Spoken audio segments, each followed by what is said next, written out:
Hello साथीहरू, good morning. सन्चै हुनुहुन्छ सबैजना।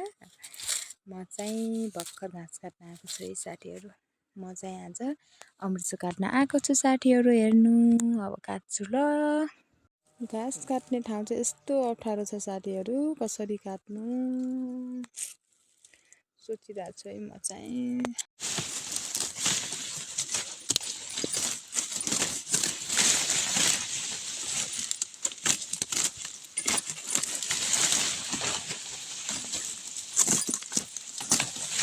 मैले चाहिँ एकैचोटि घाँस चाहिँ काटेर तल फाल्छु, अनि तल सजिलोमा लगाएर काट्नु पर्ला भनेर साथीहरू जरैबाट काटिदिएको छु। अप्ठ्यारो हो कि यहाँनिर चाहिँ।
यो चाहिँ यति छ साथीहरू। यस्तो अप्ठ्यारो हो कि म चाहिँ यस्तो गाह्रो हुन्छ यस्तोमा काट्न चाहिँ। अरू ठाउँ सजिलो थियो, यहाँ चाहिँ गाह्रो छ एकदमै। लाइट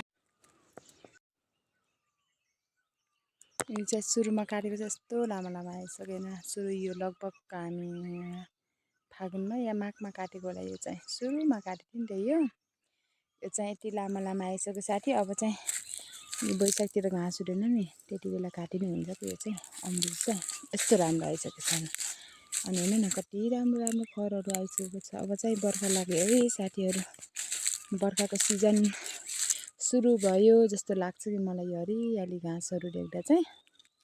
अन्त भुइँ घाँसहरू पनि यति राम्रो आएको छ, हेर्नु अमृत।